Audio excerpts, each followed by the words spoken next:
عليكم. إن شاء الله اليوم تكمل محاضرة البروتين، المحاضرة الثانية والأخيرة بعون الله. نبدأ بموضوع بروتين كلاسيفيكيشن. أول طريقة لتصنيف البروتينات هي بروتين كلاسيفيكيشن based on shape، اعتمادا على الشكل. للتذكير أنه shape of the protein is determined primarily by tertiary and quaternary structure. Based on shape, proteins are classified into fibrous ليفية الشكل globular كروية الشكل and membrane protein.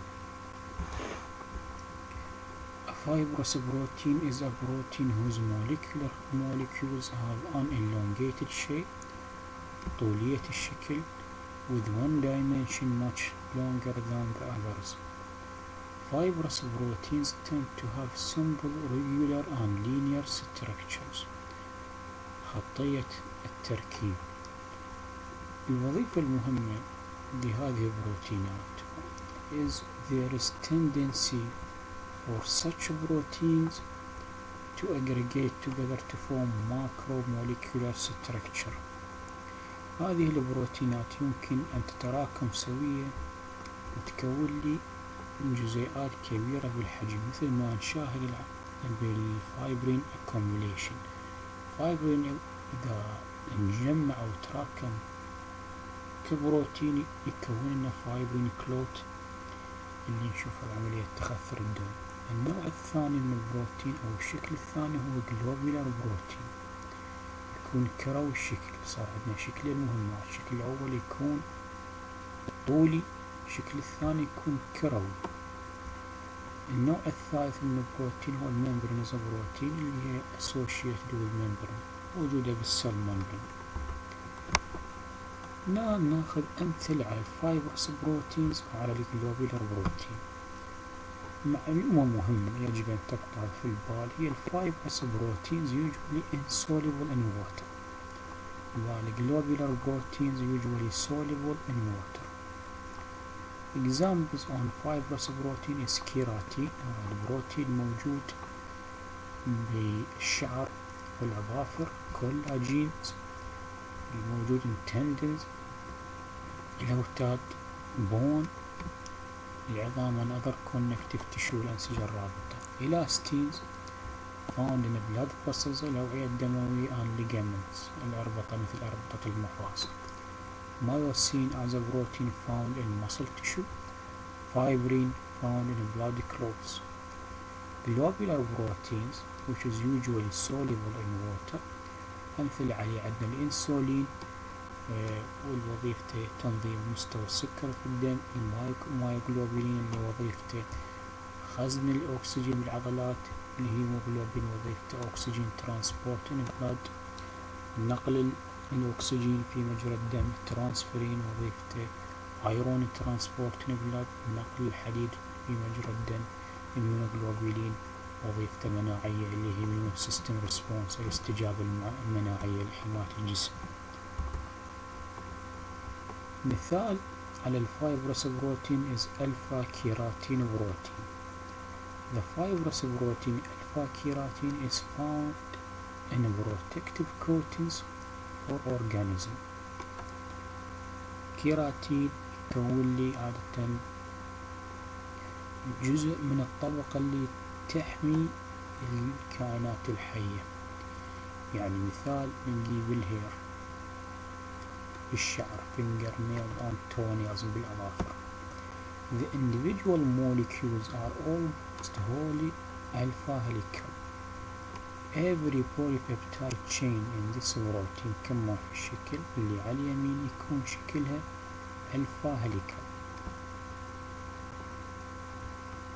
عدة polypeptide chains تتراكم حتى تكون لي الشكل النهائي للألفا كيراتين. إذا جمع جزيئتين أو two molecule of alpha helical shape يتكون عندي what is called coiled coil of two alpha helices، اللي هذا الشكل اللي عبارة عن two polypeptide chain. This one and this is the second. accumulation of pair of coiled coils، زوجين من coiled coil، هذا زوج وهذا زوج، يتكون عندي بروتوفيلمنت. accumulation of 4 بروتوفيلمنت، 4 يكون لي المايكروفيلمنت البروتين النهائي.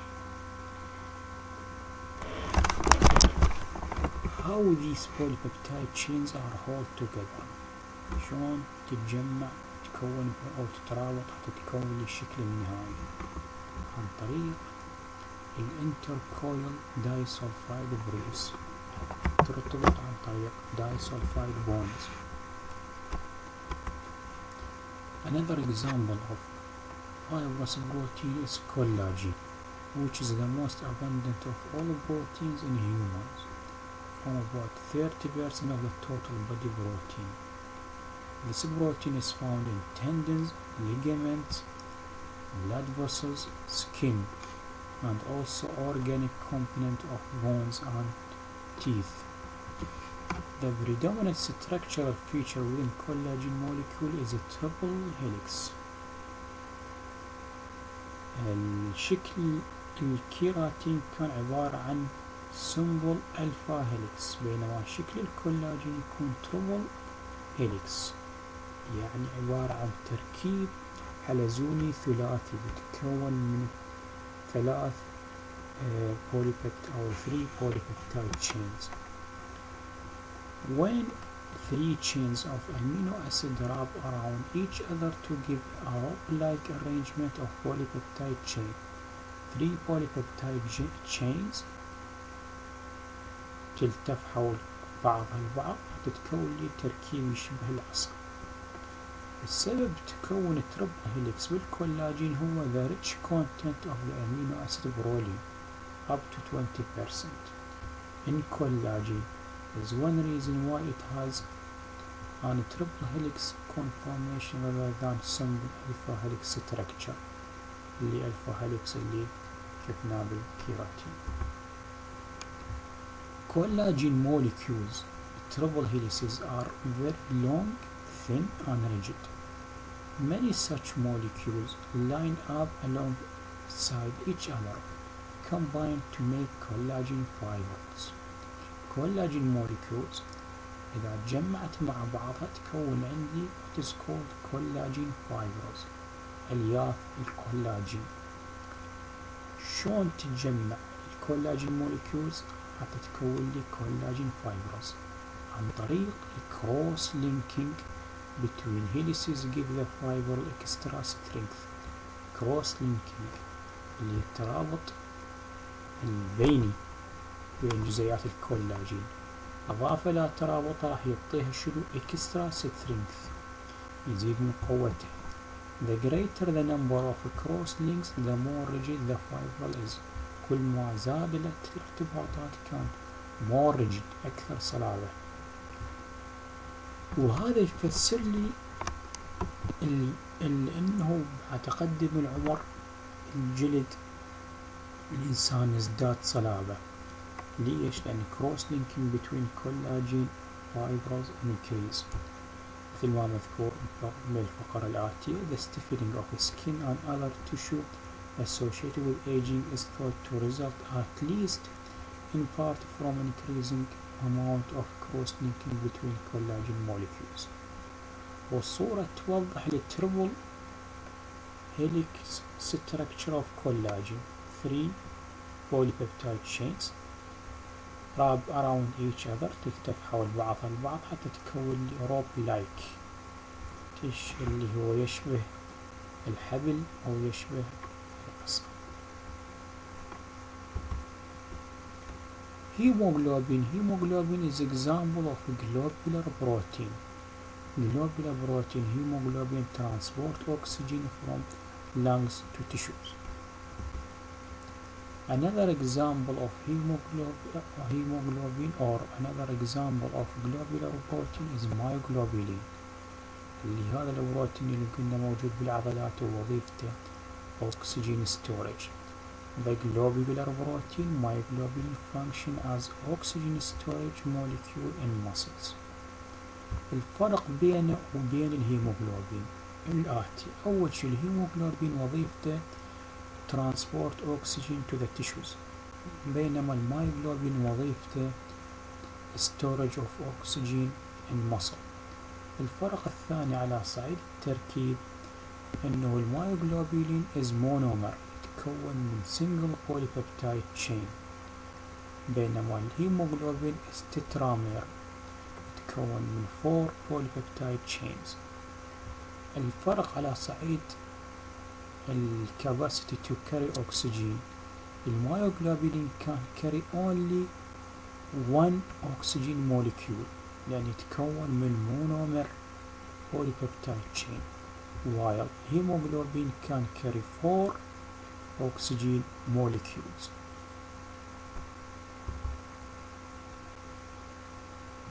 هذه ملاحظات سريرية عن أهمية المايوغلوبين on muscle proteins.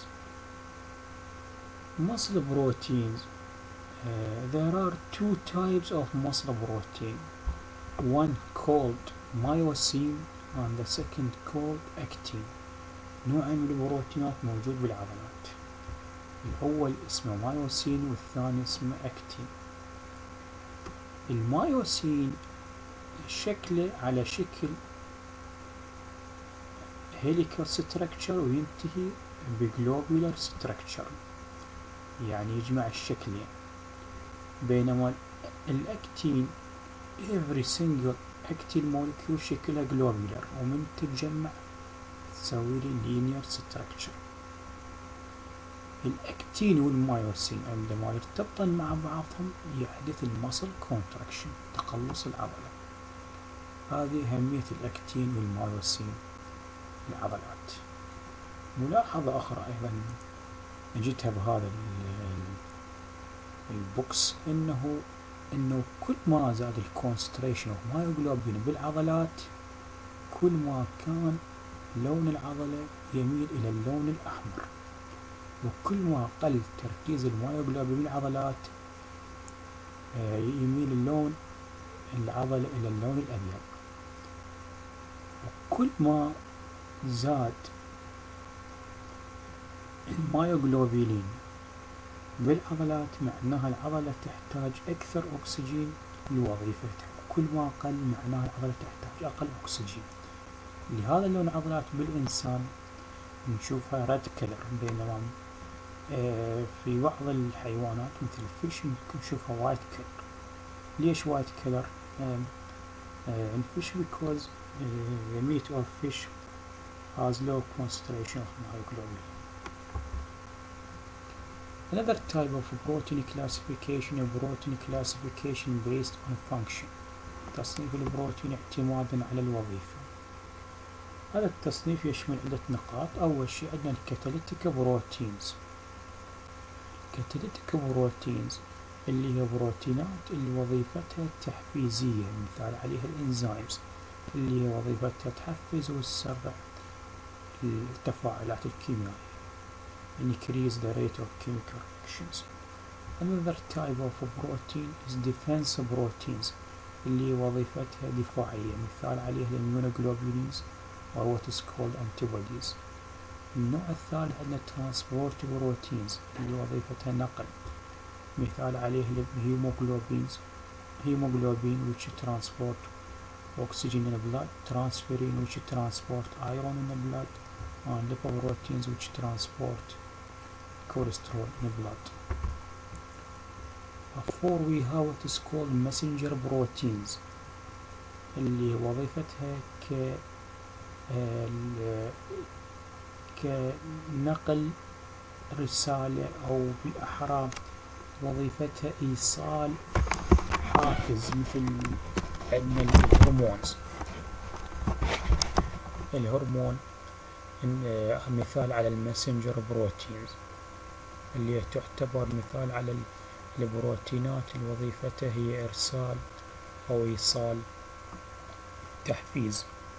مثال على الهرمونز اللي هي بروتينز هو الانسولين والجلوكاجون. خامسة عندنا الكونتراكتايل بروتينز. الكونتراكتايل بروتينز اللي هي بروتينات اللي وظيفتها تقلصية، يعني عندما تتقلص هذه البروتينات تنتج عن تقلصها حركة. وين نلقيها هذه البروتينات؟ نلقيها بالعضلات muscles، مثل ما أخذنا اللي هي عندنا الأكتين والمايوسين تعتبر contractile بروتين، وظيفتها تتقلص حتى تسبب لي حركة العضلات. بعد وين نلقي contractile بروتين؟ نلقيها in sperm movement because sperms contain contractile proteins. 6 عندنا structural proteins اللي وظيفتها تركيبية، مثال عليها الكولاجين اللي قلنا يدخل بتركيب البون، تندن، ليجامنت، والألفا كيراتين اللي قلنا يدخل بتركيب الهير والفينجر نيلز. 7 عندنا ترانس ممبرين بروتينز، هذه البروتينات الموجودة عند السيل ممبرين وظيفتها control the movement of small molecules، تسيطر على حركة الجزيئات عبر الغشاء الخلوي، مثلا تسيطر على حركة الآيونز. بعد عندنا storage proteins وظيفتها storage خزن، مثال عندنا الفيرتين اللي يخزن الآيرون، المايوغلوبولين اللي يخزن الأكسجين. regulatory proteins اللي وظيفتها تنظيمية، وين نلقي regulatory proteins؟ عندنا مثلا on the exterior surface of the cell membranes، اكو بروتينات على السطح الخارجي للغشاء الخلوي وظيفتها regulatory proteins because they act as a receptor for another molecule، تعمل على شكل مستقبلات لجزيئات أخرى. صار عندك بالسيل ممبرين يمكن تلقي ترانس ممبرين بروتينز اللي وظيفته control of movement of small molecule، وتلقي regulatory proteins اللي هي وظيفتها انه كمستقبلات. بعد وين نلقي regulatory protein؟ نلقي regulatory protein بالانزيمز، هاي وظيفتها بالانزيم يا اما switch the enzyme action on or off، يعني يمكن تحفز عمل الانزيم او تثبط على عمل الانزيم.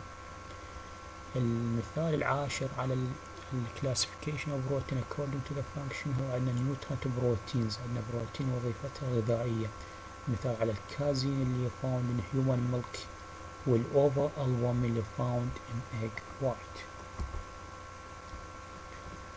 بروتين هيدرولايسيس، تحلل البروتين.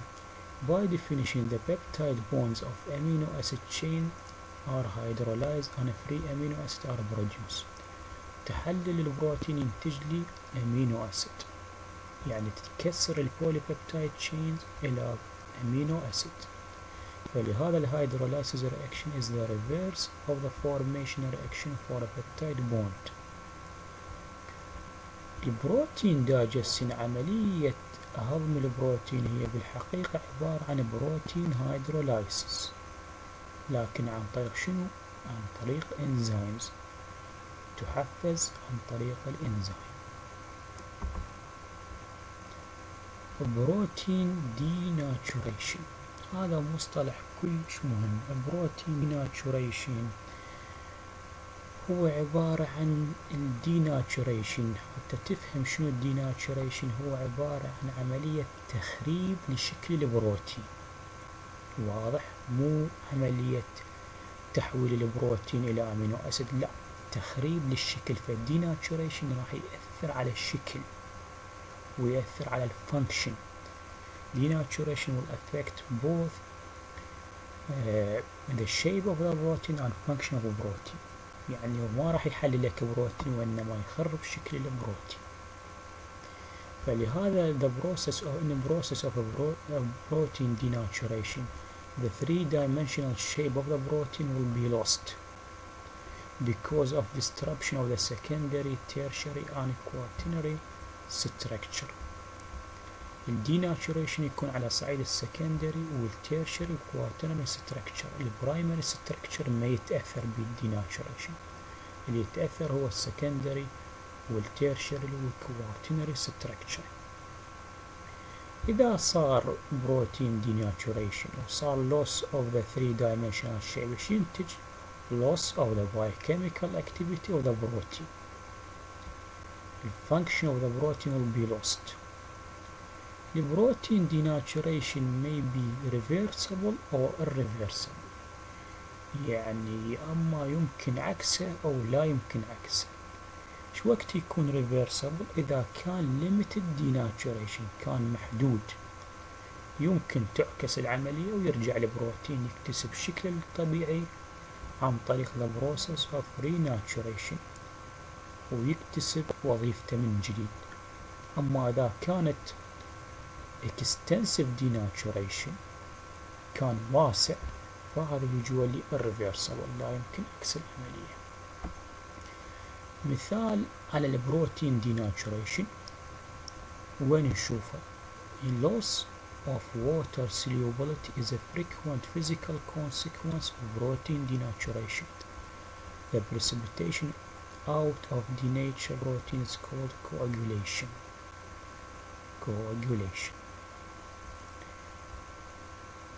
هذا مثال على التأثير الديناتوريشن، انه اذا صار ديناتوريشن ممكن احنا يفقد شكله، من فقد شكله البروتين راح يفقد جزء من خواصه اللي يمكن تكون water solubility. فالبروتين denaturation يمكن يؤدي إلى loss of water solubility، وبالتالي البروتين will be precipitated.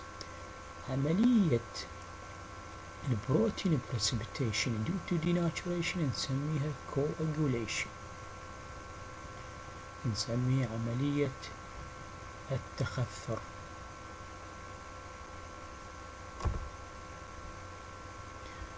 ملاحظة مهمة إنه globular proteins denature more readily than fibrous proteins because of weaker secondary and tertiary attractive forces. globular proteins يمكن يصير بها denaturation أوسع من الفايبرس بروتين، لأن الأواصر تربط globular proteins أضعف. Disulfide bridges which involve covalent bond impart considerable resistance. تقاوم disulfide bridges تقاوم to denaturation because they are much stronger than non-covalent interaction otherwise present. هذه الصورة توضح لكم تأثير الديناتوريشن على الشيء. شوفوا هذا الألفا هيليكال structure اللي هو secondary structure in the process of denaturation will be lost and form unstructured protein strand. طبعا البروتين denaturation بيه استخدامات وبيه مضار. استخدامات in cooking. cooked protein is more easily digested. وعملية الطبخ البروتين راح يتعرض للديناتوريشن وبالتالي عملية هضمه داخل جسم الإنسان تكون أسهل.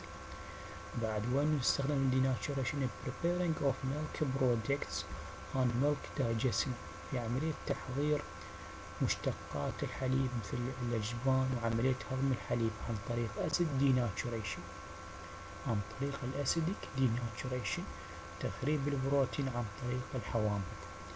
in surgery في العمليات وين تستخدم أو وين تتم عملية الديناتوريشن؟ تفيدنا in cauterization. الكوترايزيشن هي عملية كوي للأوعية الدموية، الغرض منعتها إيقاف النزف. شلون يتوقف النزف؟ عن طريق denaturation of blood vessels بروتين. الاستخدام الثاني للdenaturation in surgery in sterilizing surgical instrument، عملية تعقيم الأدوات الجراحية. how bacterial protein is destroyed by the process of denaturation. بعد أن alcohols is used for denaturation of bacterial protein. الألكول يستخدم كمعقم لأنه يمكن أن يخرب البكتيريال بروتينز.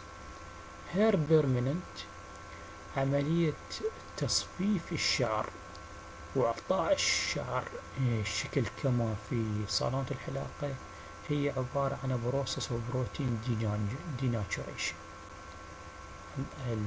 تشمل عمليتين، العملية الأولى هي reduction والعملية الثانية oxidization. reduction will destroy the disulfide bonds between keratin بروتينز، وبالتالي راح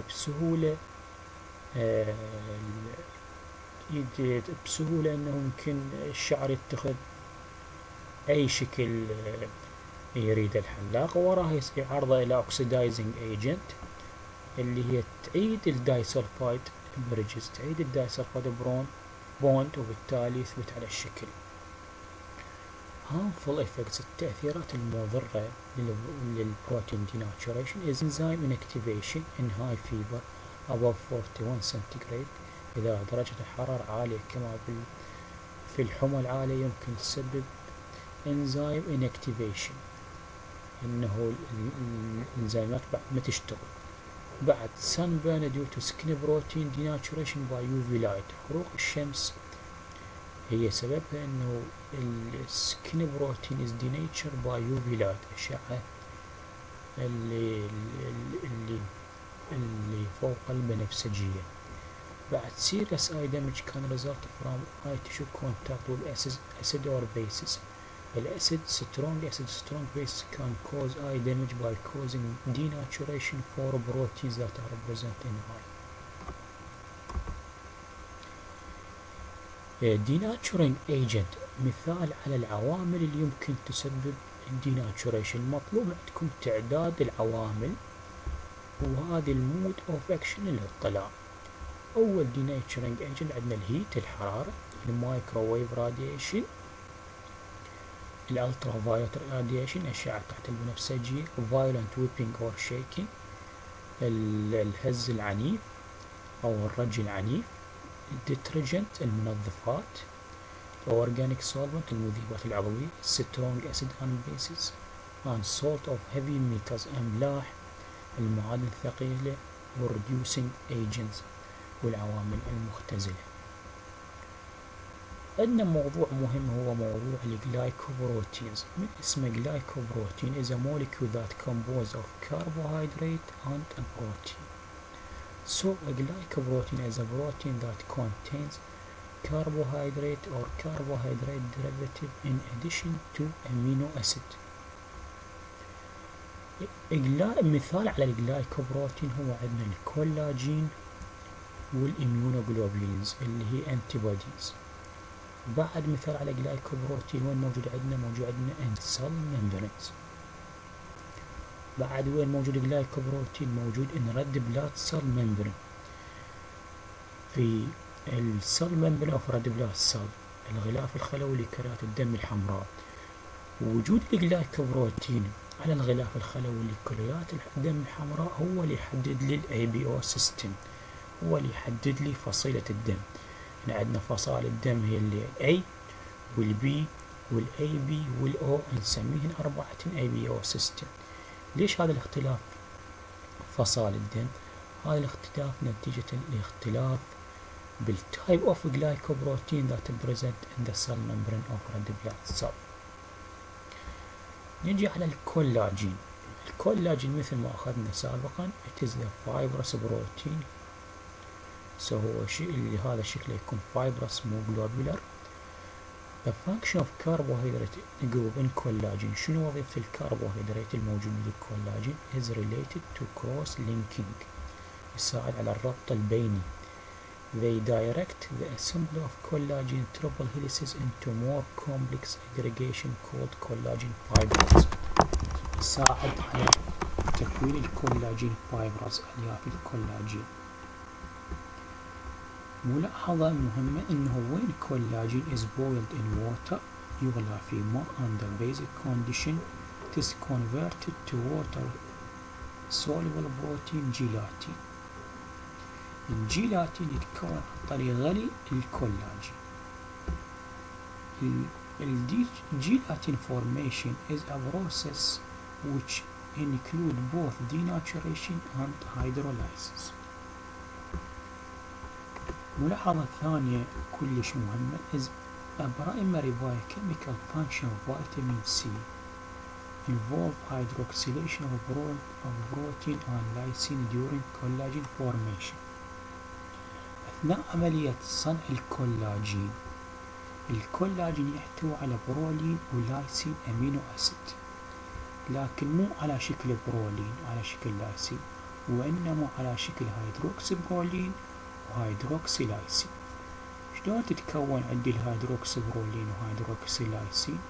عن طريق انزيمز اللي نسميها برولين هيدروكسيليز اللي يكون لي هيدروكسي برولين، ولايسين هيدروكسيليز اللي هي يكون لي اللايسين هيدروكسي لايسين. هذه الانزيمات اثنيناتهم تحتاج الفيتامين سي حتى تشتغل بطريقة صحيحة.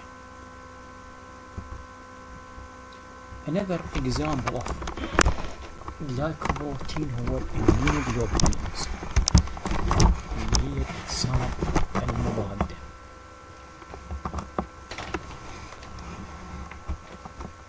الأجسام المضادة أو الاميونوجلوبولين is a glycoprotein produced by organism as a protective response to invasion of microorganisms or foreign molecule. إذن هي عبارة عن استجابة لغزو الجسم عن طريق المايكرو أورجانيزم مثل الفيروس البكتيريا أو فورين موليكيول الجزيئات الغريبة.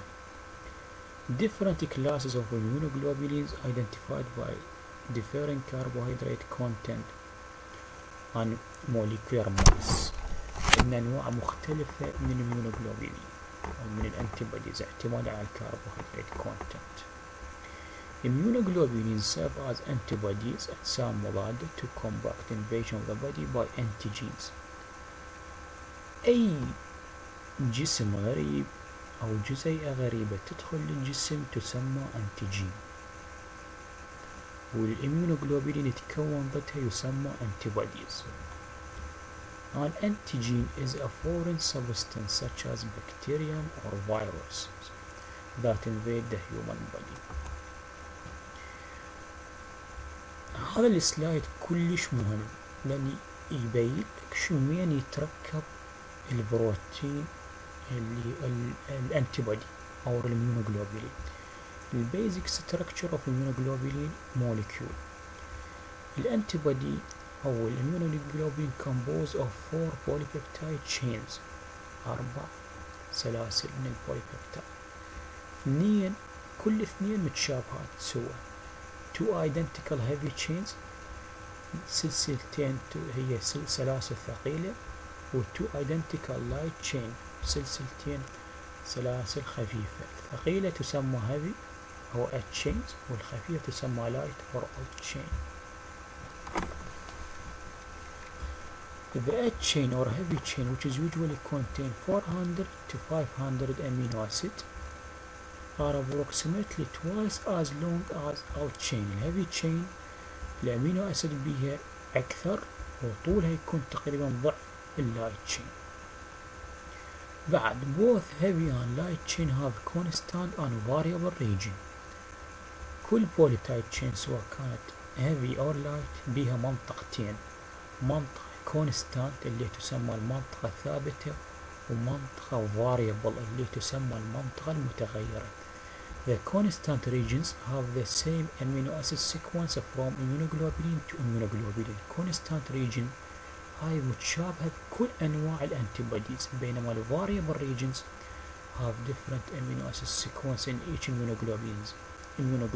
ال variable region تختلف من immunoglobulin إلى immunoglobulin. The carbohydrate content of various immunoglobulin varies from 1 to 12%. The secondary and tertiary structure are similar for all immunoglobulins. Secondary و tertiary structure متشابه، اللي يكون عن طريق شكل الاميونوجلوبولين أو الأنتيبودي شكله هو الواي shape. هذا الشكل يتكون عن طريق الدايسولفايد linkage between heavy and light chain مثل ما نشوف بالصورة الآتية. هذه الصورة توضح لك شكل الاميونوجلوبولين أو شكل الأنتيبودي. هذه 2 heavy chain قلنا و 2 light chain، هاي light chain وهاي light chain. ال heavy chain length is about twice that of light chain. Each chain composed of variable and constant region. هاي variable constant variable constant variable constant variable constant. شلون يتكون هذا الواي شيب ستراكشر؟ عن طريق الدايسولفايد بوند اللي موجود بين الهيفي والهيفي تشين وبين الهيفي واللايت تشين.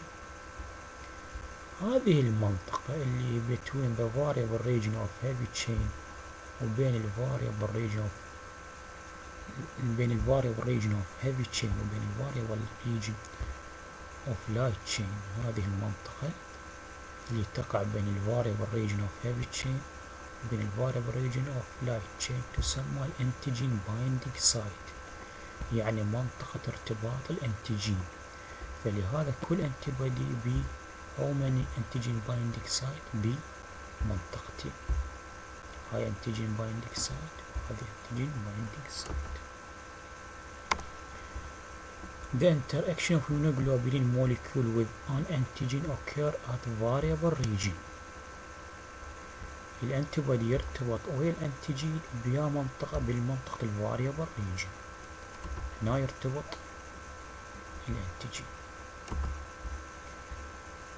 It is here that antigen binds specifically. It is here that the amino acid sequence differ from one immunoglobulin to another. هي هذه المنطقة اللي تحدد خصوصية الانتيبودي. كل انتيبودي يكون خاص لنوع محدد من الانتيجين. شنو اللي يحدد هاي الخصوصية؟ يحدد هو الاختلاف بين the variable region. The interaction of immunoglobulins with antigen create antigen-antibody complex. ارتباط الانتيبودي مع الانتيجين يكون لي معقد يسمى الانتيجين-antibody complex that is precipitates from solution، يترسب. Each immunoglobulin has two identical active sites and can thus bind two molecules of antigen it is designed for. الactive sites يقصد بها الانتيجين binding sites. هذا شكل الانتيبوديز بعد ما ترتبط ويا الانتيجينز. من هذا الانتيبودي كل انتيبودي يمكن يربط لي 2 انتيجينز. إذا ارتبط الانتيبودي مع الانتيجين يتكون عندي انتيجين انتيبودي كومبلكس. ترتبط الانتيجينز مع الانتيبوديز حتى تكون عندي انتيجين انتيبودي كومبلكس وتكون لي insoluble كومبلكس غير ذاب، وبالتالي will be precipitated. هذا المصدر للاطلاع على المحاضرة، أرجو قراءته بالكتاب للحصول على المعلومات الوافية إن شاء الله. أي سؤال إن شاء الله نكون مستعدين للإجابة عليه. شكرا جزيلا.